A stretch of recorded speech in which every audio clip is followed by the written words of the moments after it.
Hello, everyone. Thank you for watching today's session. My name is Shanika, and I am your session coordinator for today.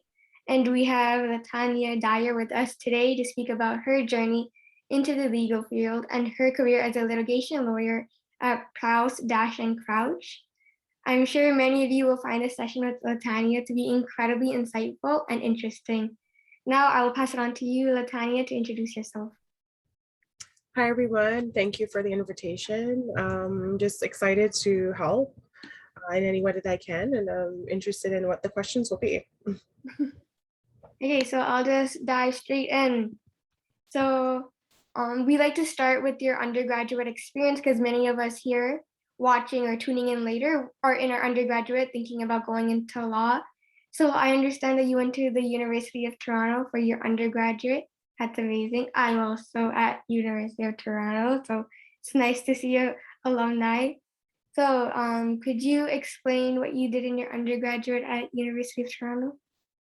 Okay, yeah. I went to U of T at St. George campus, and I was a part of New College. I did a major in criminology and a minor in sociology and history. But it was pretty well rounded, and I really liked being downtown. I really liked being at the University of Toronto. Like, I guess the it's a big university, so you get to meet a lot of different people. I guess the drawback of that would be that the classes are very large, right? So it's harder to get that intimate feel with the classroom and knowing your professors and getting the supports. So I think if I had to do it again, I would say that um, I would make it my point of duty for the things I didn't understand or I wasn't clear on to really approach my professors and to ask like what the expectation is. Okay, thank you for that. So criminology, sociology, and history, those are kind of programs we hear a lot when we ask lawyers, like what they did in their undergraduate. Did you always want to become a lawyer? Was that something that you had in your mind for a very long time? Or was that something like you decided along the way and like realized that it was something that you needed or wanted to do? I think since I was about the age of 14, I've known that that's what I wanted to do. Um, for me, there's some like different bumps in the way, and I thought about journalism as well. Um, but I think for me, it hit about grade 8, grade 9. That's something that I would be interested in. Okay, thank you. So was there anything about your undergraduate experience that like stood out to you and really like made you like I think it made you feel like it helped you prepare for law school in the future or just prepare as a successful lawyer? Um, I think when I got to my third and fourth year and I started to take courses that I was more interested in developing my own path, I also did a lot of community advocacy, right? And those types of things. I was a part of New College, so I started to take more courses from New College at the time in third and fourth year. I did a lot of the Caribbean Studies courses and the writing courses.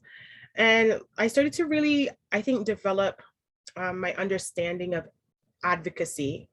I think he's now passed, but I was a student of Professor Itoru, um, Professor Trotz. And if you think about, if you've never taken these courses, you would probably wonder what does this have to do with advocacy? But I think understanding where the Caribbean sat in this global space and understanding that laws and practices and policies, they didn't just happen, right? They're man-made.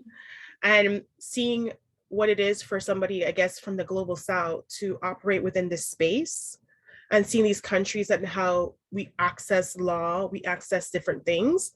Those are the types of things that started to like awaken things inside of me and make me think about things from a different perspective and to think of challenging what would have been the status quo. So this type of idea of post-colonial thought has deeply impacted me as a person of color, a person, a migrant person, and a person who's had an opportunity to study at the University of Toronto with some of the greatest Caribbean minds. And if you were able to study like a course or take a course from like South Asian studies or like African studies or Caribbean studies, it's not about culture only. It's about law, it's about economics, it's about policy, it's about colonialism and how the remnants are still there. So I would say that has a huge impact on how I think. And there's writing courses there has had a huge impact on my idea of advocacy, because so much of advocacy as a lawyer is about written advocacy and understanding how to challenge things and to write in a persuasive way. I would say that the U of T had a huge impact on my development as an advocate. Yeah, that's really nice to hear that, they were able to inspire this advocacy within you. And I know you briefly mentioned it, but you did say that you participate in a lot of community advocacy. Could you like briefly touch upon that? Because I'm going to assume you did this before you went into law school or like while you're also in law school. Yeah, so I when I was I'm originally from Jamaica, and I lived in Hamilton, Ontario for most of my young like student life, and I came to University of Toronto. That's when I moved to the GTA. So when I moved to the GTA and I started University of Toronto, I lived in the Jane and Finch community, and I was a part of a organization called the Jane and Finch Community Concerned Citizens Organization.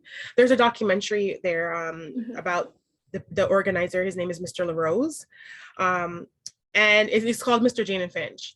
So there's a lot of at the time I really didn't understand what I was doing. I just knew that this man was not getting paid, and he was had an office in the mall, and the community members would come to him to write letters, to do the things that I'm doing now as a lawyer. And young people would be inspired by what he's doing. There's a lot of businesses that would just give him pay the rent, and able to help his advocacy efforts, because community advocacy is in the community, right? And people trust him, he's still there today. And we just did whatever we could with whatever came to us, whether this would be issues with schools, um, businesses, living arrangements, wherever it was or whatever it was, people would come to this person. And I didn't understand, of course, like what this was advocacy. It was grassroots advocacy.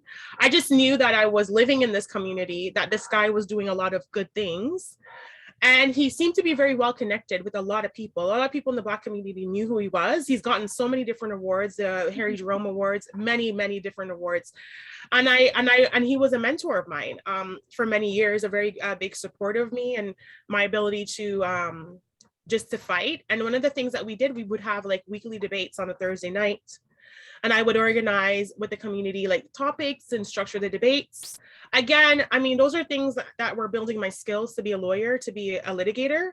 Mhm. But at the time, it was just, it was happening here. I was excited. I liked the community. I liked what was going on. I liked learning, and I liked the business people that would come and support. And I liked to hear what they had to say. And I would say that passion is it's something that spreads. So when you have somebody that's passionate about what they're doing, it's really easy to catch on and to do the same thing. Yeah, I mean, it's amazing to hear that you're part of something like as important. Like me myself, like I'm also in the GTA, so I have heard of like Mr. Jane and Finch. Like I haven't watched the documentary, but it has been something people have been telling me to watch. So it's amazing to hear how, you were well connected with them and how that helped you like build that like skills to be a litigator now and like, just the good that came out of it, obviously during your undergrad and just your life in general. Like it's nice to hear and see clearly had a positive effect in you. Very, thank you.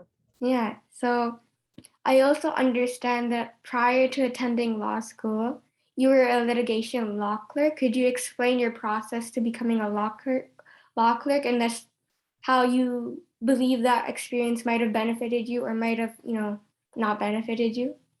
Okay, so when I graduated from the University of Toronto, I was waitlisted for Osgoode Hall, and I did not get in at the first time. So I worked for a year, and I decided that I would take the law clerk program because I didn't know the LSAT really wasn't my friend. I didn't know how much I would improve. And at the time, I was a mother as well in my undergraduate, so I didn't have the luxury that other students had to like really just try again or take a course. It was for me a lot of self study and a lot of self Mhm. preparation, right? So I had responsibilities. So I said I'm going to take the law program because that's going to give me direct contact within the field. And I'm going to see if this is something that I want, because law school is a huge commitment. It's a financial commitment, it's a time commitment. Mhm. And it's something, if you have different responsibilities, it's something that you have to consider because not everybody has that access, right? And not everybody has that access at the same time. Mhm. So I took the law clerk program at Centennial College and I did a placement at a North York firm. I think one of the largest firms that was doing like debt recovery for the banks. And I got hired on after my placement and I worked there for a couple of years. And then I did different roles. Like I've been to that firm. I've gone to like work with a sole practitioner. I've worked at Tories. So I had like a lot of exposure to litigation. I've had exposure to class actions, to commercial litigation, employment litigation, estate litigation at the time. And there were things that I liked and civil litigation, of course, and there are things that I didn't like. I think I knew how, obviously, as a law clerk, you're trained to draft materials and to really assist the lawyers in their work, right? So at different firms, that could look like different things. At a small firm, you may be doing admin work, but you're doing drafting as well, or you might just be doing admin. At the larger firms, the law clerks do most of the drafting and the carrying of the files, and they'll have assistants that do like the calendars and different things. But I would say that there's a lot of flexibility that I learned within that position, and I understood how the practice of law works from the support side, how busy it can get, and the type of supports that are like needed to be in place for you to succeed. I mean, it's no different. Um, it's not a secret. Like a place like Tories has a lot of heavy files, heavy billing files. They're notorious. They represent major corporations in Canada and internationally. So their lawyers will be more supported in their roles, how to carry a file. Whereas a mid-sized firm might have different structures, maybe not as many supports, and a smaller office, you're gonna be, it's just one lawyer and his assistant or clerk. So in all those types of experiences, they teach you how to work in like different environments. And in law school, you don't really know where you're going to end up, right? If you get really good marks in your first year and stuff, you might end up on Bay Street, but you might not necessarily end up on Bay Street even if you have good grades, right? So it's good to be flexible, Mhm. and to kind of know ahead of time what some of these places are like, so that you're able to prepare or to pivot from that place if it's not your final destination. Yeah, so just from what I'm hearing, it seems that being a law clerk really did help you like navigate the world of like the legal field and just truly see like different aspects of it that you probably wouldn't have had experience if you went straight to law school. So, I mean, you did end up going to law school. Clearly, you are a litigator right now, so that means you went to law school. And from what I know, you went to Osgood for your JD, which is really impressive. So, you finally did it. Congrats on that. Thank you. So, could you tell us about your transition from going to law, like being a law clerk, to entering in your law school and how you handled the different pressures that came along with the transition? Well, one of the things, like I had a family when I started law school, so I was a mature student by the time I got to Osgood. Um, and I'll tell you that I think that my class was one of the most impressive classes I've ever seen. I mean, we had Olympians, like people who just were stellar. did amazing things and were not only academically, people who ran for office, and of course, people from all across Canada, not just Ontario. It's a very impressive class. And like the standard is very, very high. It's very high. But I mean, I enjoyed it. I really enjoyed it. I think that you have to learn, if you're not like other students, you have to learn how to function and how to get the results, how much to put in to do certain, to be able to compete at that level. And why do I say compete? Because when it comes to like OCIs and getting jobs, it's your grades and things like that that matter. But I could tell you, I've had great positions in from law school, and where I'm working because I want to be there. Um, I could be elsewhere, and I'll get to that at a later time. But I think that the journey, you have to know what your strengths are, you have to know what your weaknesses are, and you have to build on your strengths and improve your weaknesses. You have to be realistic, and you have to assess yourself all the time, and reach out for the help that you need, but also enjoy the experience because you're not going to get it again.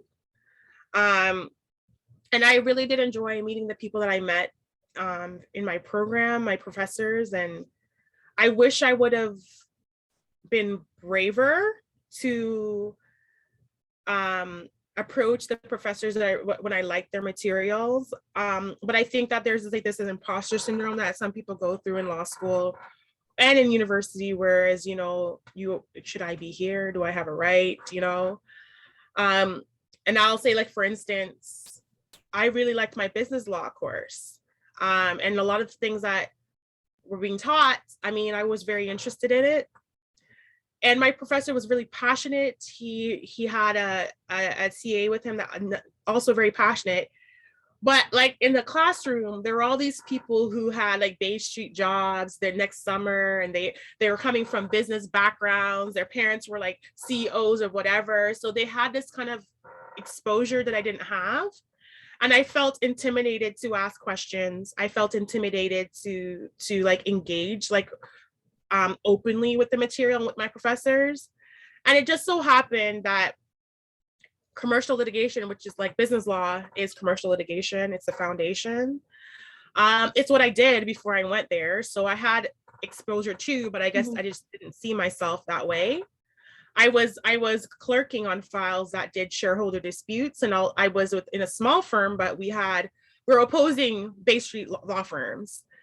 But I was still intimidated. And then I got out and I started to practice. And in my first year, I mean, I was second chair on a huge commercial litigation file. We haven't gotten a decision yet, but a shareholder dispute, same things that I was interested in, but I was afraid to speak. And I would say that I wish I would say to my younger self or myself then, like, if you are passionate about something, if you want to learn, you need to be braver. And if you want to engage in the materials, the professors are there. Like, they want you to learn. they're teaching this stuff because they like it, right? So if you're interested and you like it too, it's probably telling you that this is something that's calling you. And you should try to get as much information as possible. And being second chair on that file, I did a lot of research and a lot of stuff. And I mean, we don't have a decision yet, but my fingers are crossed for our client. Of course. It certainly helps to assist the managing partner on that file. I mean, like some of the things you were saying like resonates with me, and I believe like lots of like students in university and law school like feel that same way. Like they feel that like maybe they're not in, like they feel that intimidation that like maybe like I shouldn't be here, like maybe this isn't for me, like maybe like I'm just not meant for this, right? And I feel that a lot. So it's nice to hear you talk about it, and like even though like you went through this, clearly like you didn't truly like let it truly come over you, because you're clearly a successful litigator right now in the field that you're interested in law school. So I mean, it's interesting to see like how our younger selves, like if they were to look into the future now, like how different we are from then. So it's nice to see, and like the advice, it's nice to hear as well. Yeah, and I would say that in terms of my supports in law school, my friends, they were very like vocal. They like, Latanya, this is you. Like you're this, I could see this, but I couldn't see it for myself. Mhm. So sometimes our fears they don't let us see things realistically, right? And you just have to kind of like trust the process. But every time where you're afraid to do something or you're intimidated, you have to ask yourself, why do I feel this way? And to really just affirm things like I belong here. I did the LSAT like everybody else. I went to undergrad like everybody else. They let me in. I don't know anybody on the admission committee. They let me in. I have a right to be here. They can't take it back now. So I better learn as much as I can possibly learn Exactly. while I'm here, because I don't get a chance to come back to this, right? Mhm. And that's where you ask questions. That's where you push. And the file that we fought on, if we're successful, we will push the law on what is called reasonable expectations for like an oppression remedy under business law. So I'm really excited about it because, one, I feel like we will be successful. I'm hoping, but even if it's appealed, it's so much development, right, Mhm. in this space. And to think in your first year to be on a case like that, I got to make submissions. And even in my written advocacy, in the factum, in some of the submissions, I heard like the judge would quote my writing. And I would, like a kid in the candy store, they're quoting. Yeah. Oh my God, that's what I said, right? But I mean, like, what's the difference between Latanya now and Latanya like 2-3 years ago, right? Mhm. Um, right? So you can't, sometimes you can't trust what you feel. Yeah. You just have to put feelings aside and just try to absorb as much as you possibly can. Mhm. I can see like the like proud or pride in you, like when you're talking about like the judge quoting you. Like it's amazing to see like how like passionate you are and how happy you are just to see your own success, which is like amazing. Like like clearly now, like it's Yeah, nice. it is. It does feel great, like, because as lawyers or litigators, we're there to assist the judge. The law is there. We're Mhm. advocating for our clients. But when we write and when we make submissions, we're trying to assist the judge to make a fair decision that they have the ability to make by the law, or they have to set aside the law to do something different. So if in the judge's assessment of what they're doing, they're reflecting on, or they're referring to what you have said and your points, it's a huge deal. And I think for me, so because of how I just was like, I didn't think I was good enough, right? And it's like it's a big deal for me, and I definitely just want to continue to learn and to grow, um because you're always going to learn. This is a profession where you're getting information left, right, and center. um but for even those cases that don't fit into the confines of the law, how to place things strategically and how to argue, it's a very interesting process. Yeah, no, I mean, clearly like you're passionate about it and that's really exciting. So thank you for sharing with us about that. But to go more back into detail about your law school experience, I also understand that you were really involved in a lot of extracurricular activities. Like you were part of the Winkler Class Actions Moot, the Mediation Clinic, and the Pro Bono Student Canada.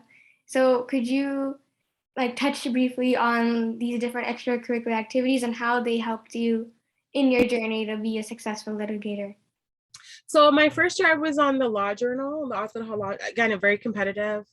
And the second year I did like the class actions moot.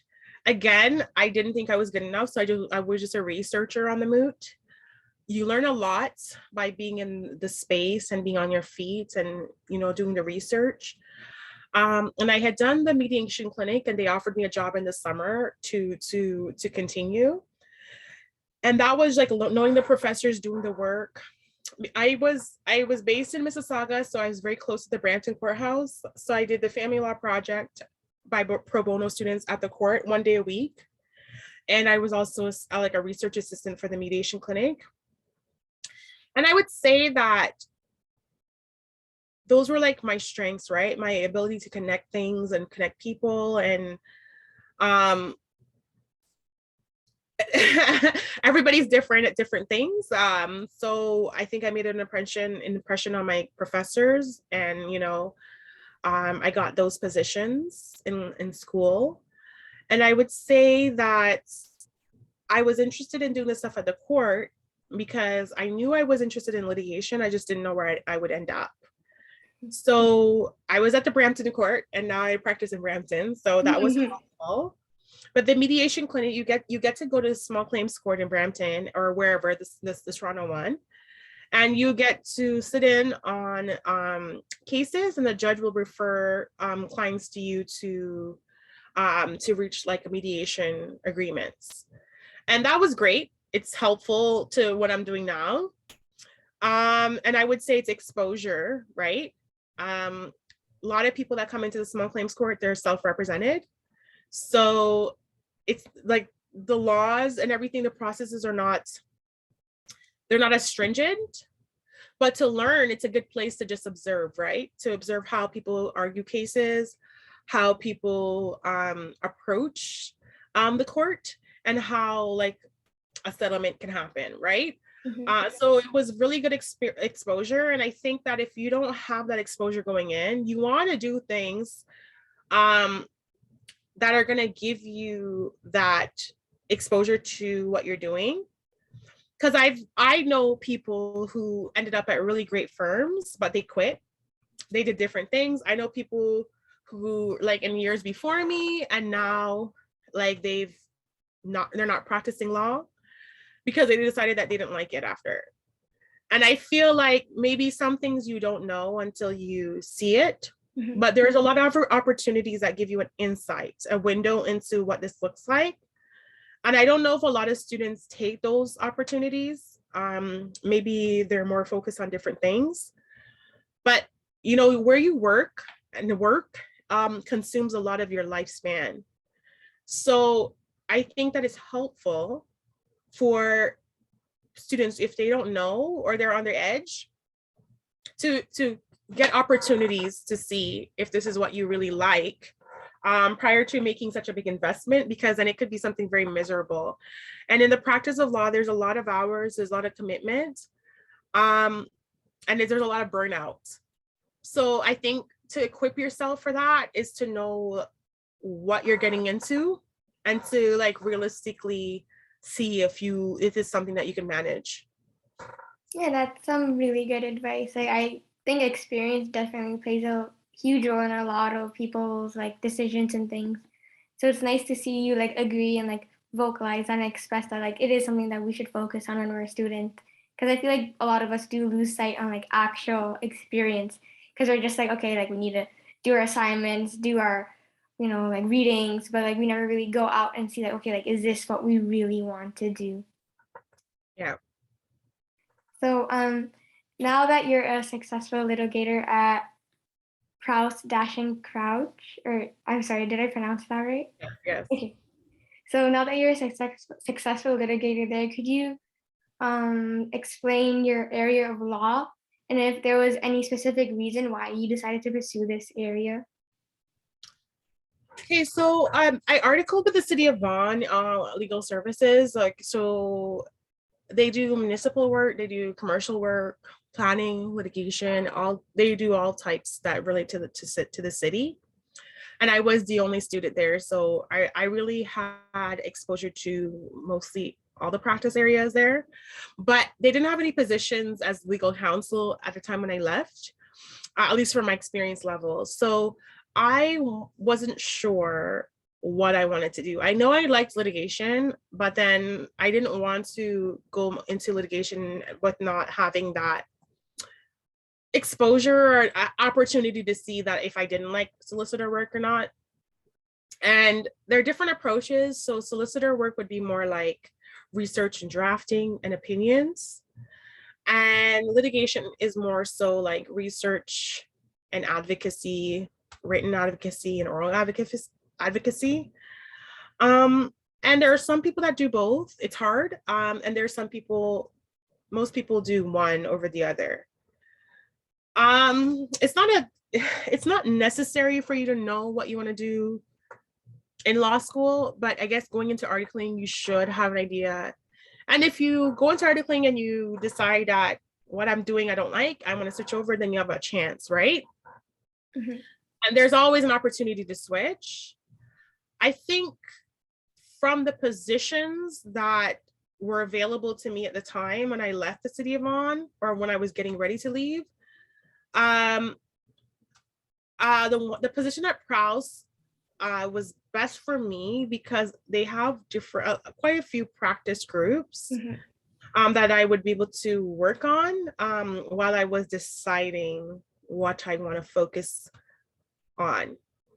And I guess in my first year, I did commercial litigation. I was on part of that huge commercial litigation file.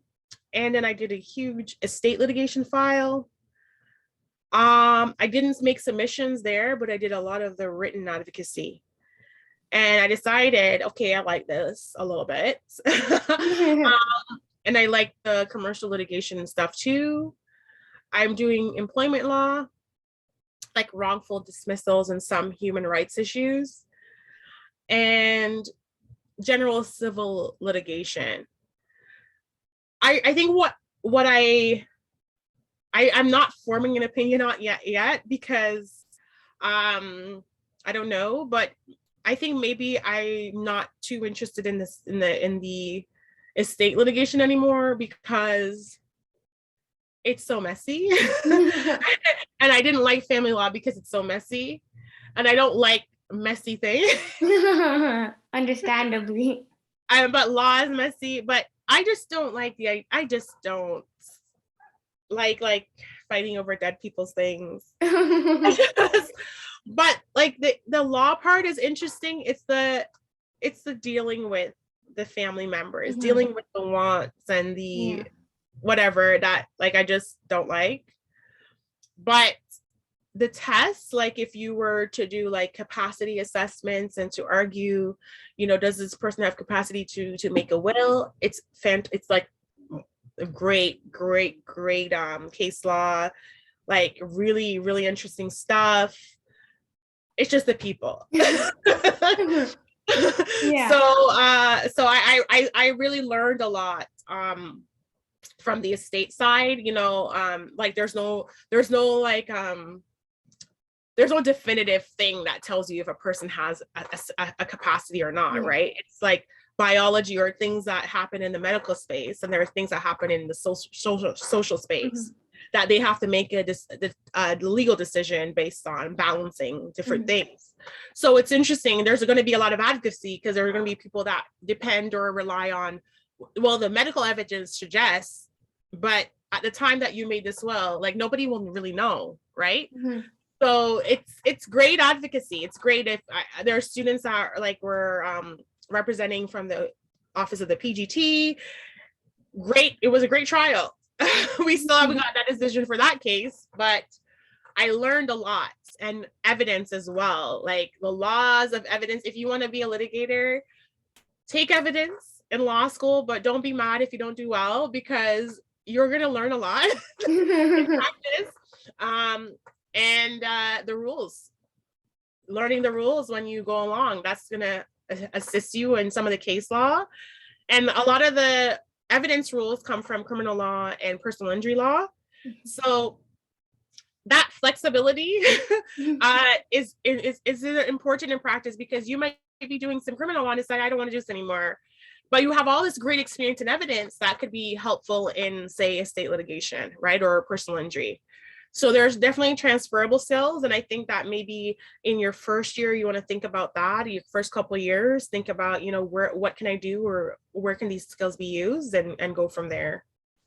Okay, I mean, it's really nice to see that, like, even though, like, you are, like, a successful litigator, like, you don't have, like, a straight, narrow field that you specify in or that you have a specialty in, but it's nice to see that you dabble in things like you're learning what, like, you want, because that's important. Obviously, you want to do something that you're passionate about, that's something that you want. Clearly, estate, family law, not for you, which I also agree. I don't like messy things either. But you see, it's nice to know that, like, yes, like there are concrete things, and it's nice to see that even though like you're done law school, that like you're still learning about yourself throughout this process. Yeah, there's a lot of learning, and I think at the city, I got exposed to this kind of like land type, property type litigation, which I think would be my preference overall. Um, because it's an inanimate object, but it has so much meaning, right? Like, Mhm. and I did some courses in Aboriginal law in law school. I did a placement on the First Nations Reserve in Six Nations.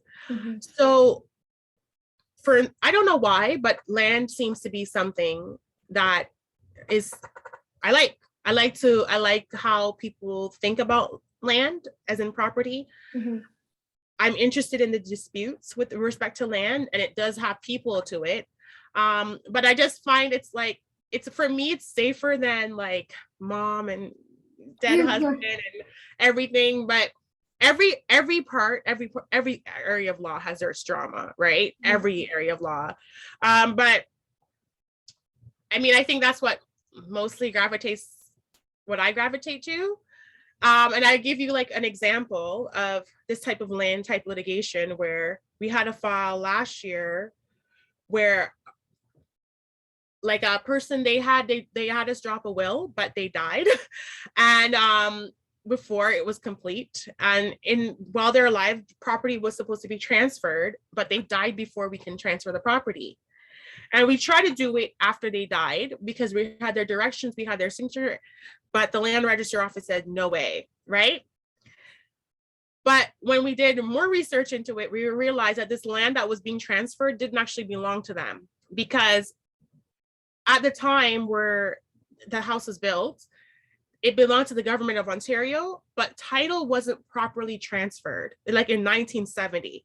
So it was supposed to be transferred to the husband, and when the husband died, it passed to the wife, and when the wife died, it passed to the child. And the husband died, and now the wife died, and the child wanted the property, was taking care of the property, but title didn't belong to the parents. And we had to bring an application, which was me. Mhm. The corporation of the government that was the title holder was no longer in effect. It was Ontario Housing. So Ontario Housing doesn't exist Yeah. anymore. The husband died, the wife died, and this property is in the state of limbo where nobody has title to the property. Mhm. Um, or the government has title to the property, but like in a really old way, in a leasehold type of way. And it was great research. I went against the government of Ontario. They didn't take a position. It was great. I sued the government, but they didn't take a position. They're like, Latania, have what you want. They're dead. It's okay.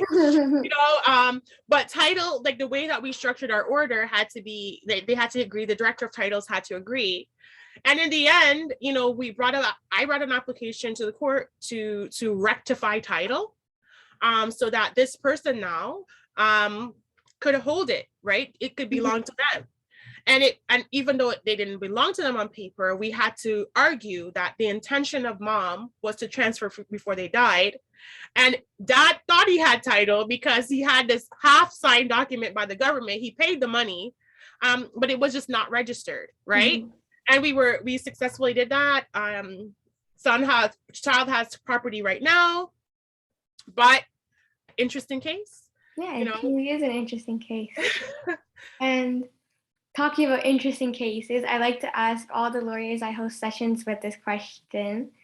Is there any case that stands out to you the most throughout your legal career? Like, if someone asks you about the craziest case that you've ever dealt with or worked on, what's the first one that comes into your mind?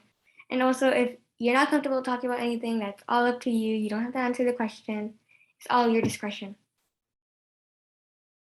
I would say the craziest one would be the major estate file that I worked on.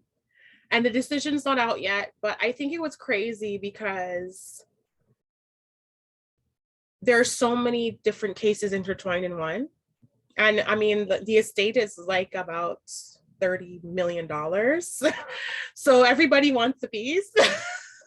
Hmm. um, but so there's like passing accounts, there's there's capacity, there's, capacity, there's capacity to form a will, there's capacity to revoke a will, to make a power of attorney, and then there's issues of capacity to marry.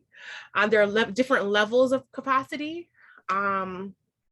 There's ones that are higher than the others. You don't necessarily need high capacity to marry, right? You just need to know that this is marriage. So I would say that's interesting because it's not just one issue. It's a whole conglomerate of estate related issues and capacity issues. And it's worth a lot of money. Yeah. And I think that why I say that, because when there's not a lot of money involved in the estates, it doesn't make any sense fighting because litigation is so expensive. But when you have a lot of money at stake, there are so many things that happen, right? There's so many fires that happen in different spaces because there's all this money to pay lawyers. Then some of the great litigation firms are part of this matter. And different jurisdictions, there's like Toronto, there's Brampton, there's Ottawa, there's wherever. And it's crazy. It's been nuts. I mean, it sounds like it kind of like, it sounds like a whole, like you can make like a whole Knives Out movie for it. Yeah. It's and we're not a big firm, so when I say when you start practicing, if you're practicing even in a large firm, the junior associates really are the ones that do the drafting. They do a lot of the legwork that happens, and you might feel like, oh my god, this is so much pressure, this is just too much, and it is, but that's how you learn. And so that when you get more experience, you're able to advocate orally, and you already know the law, right? So if any changes and stuff happen, that's okay, but you're at a stage where you have that exposure. And I don't dislike this process, because I mean, when the judges are asking you things that you don't know, Yeah. I mean, I don't want to be there, right? Yeah. So I mean, I do like being second chair or third chair to files, because I'm doing the research, I'm doing the drafting, and the pressure's not really on me but the judge to know. The pressure's on like the senior lawyer, but I get pressure from that lawyer to make sure that my ducks are in a row, right? So it's been a learning process. And I'm glad sometimes the spotlight is not on you, and the judges are like really nice, like, oh, we're happy to see new lawyers at the bench and whatever. But sometimes you don't need that pressure, right? You just want to learn. Yeah, so we're coming to an end of our session. I just have one last question, one of the most important questions I'm going to be asking you. So what advice would you give to the next future generation of aspiring legal professionals like myself, like the people that will be tuning in on YouTube? I would say do it. Be like Nike and just do it. That's one of my favorite things to say. I work in a city that is so multicultural that people want people who look like them or that can understand their stories and advocate for them.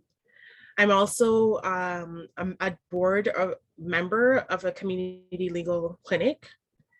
And if you're interested in community advocacy, get to know your community, get to know your needs of your community, because you're going to be so much of a better lawyer when you're able to speak a language that people understand, and people feel like you're genuine. And that tells, like, if you're in private practice, one day you're going to be tasked to build your business. And it's so much easier to build a business base when people like you and they trust you and you know how to interact with people. So in this time, try to get to know yourself, know what your strengths and your weaknesses are, know your community, know what type of law I'd like to do, where I'd like to practice it, because where you want to practice is a big deal. I live in Peel, I work in Peel, and I'm good in Peel, right? It works for me, right? But I've also worked in government. I've worked in Toronto. I prefer to be close to home. Um, but if you want to say work in government, what start talking to government lawyers, start talking to people that are in that space. Ask them what about the realistic demands. Ask them what it's like as a junior. Ask them what it's like as a mid-level lawyer. Ask them what the expectations are like and match it with your personality. And never just don't be afraid. Never. And if doors are shut in your face and you get a rejection, I didn't get in the first time. I was waitlisted to my school. That was the school of my dreams. And many times I wanted to give up this dream because it didn't seem like it was going to happen, but I got in. And when I got in, I wasn't waitlisted. I got in like the first cycle, right? So just don't give up. You need a lot of resilience in this profession. You're gonna lose cases. You're gonna get some rejection. You're gonna feel like crap sometimes, but you got to be able to bounce back. And your clients need you, right? Your coworkers need you to be on your game, and your clients need you to be on your game. So whatever you do, just continue doing it, and don't let anybody make you feel like you don't belong in this space. There are people who will do that, and they don't have a right to do that. And it might seem okay in that space, but nobody can tell you no. You shouldn't do this because I have a family, I have children, and people told me, well, maybe this is not for you because blah blah blah blah blah. And I ended up being more successful than them, right? Because what's inside of me and what of my life experiences have taken me through a path to give me certain skills, right? So and reach out to people, because there are people that will help you in any way that they can. They'll share their stories, they'll show their insight, and build your network, right? But just never be afraid. And even if you're rejected, even if you get a bad mark, even if you think you didn't get in, your LSAT wasn't good, you have a bad mark in your undergrad, just keep on going. Just keep on going if this is what you really want. I mean, thank you. Those are some really heavy, I feel like very powerful advice, because it's just plain simple. Do it, just like Nike. I feel like sometimes we take advantage of that. So thank you for giving us that advice. It's really I hope it perseveres many of us throughout our journey into the legal profession. So those are all of my questions for today. If anyone has any other questions, feel free to raise your hand or unmute yourself or ask in the chat. And Latania, I would like to thank you on behalf of Pre-Law Shadowers for taking the time out of your busy schedule, especially on today's Monday, right? Yes. Yes, sorry. I'm so sorry. My days have been scheduled. On a Monday, to come and answer all of our questions and providing us with advice that I know many of us are very thankful to hear. You're welcome. So is there any questions? Okay. For me? Or? I mean, if you had any more questions, that'd be great. No, I don't have any questions. Okay. If not, that's the end of our session. Thank you for joining us, and we really do appreciate your time and effort and advice that you gave us. You're welcome. Take care. You too. Have a good day. Bye.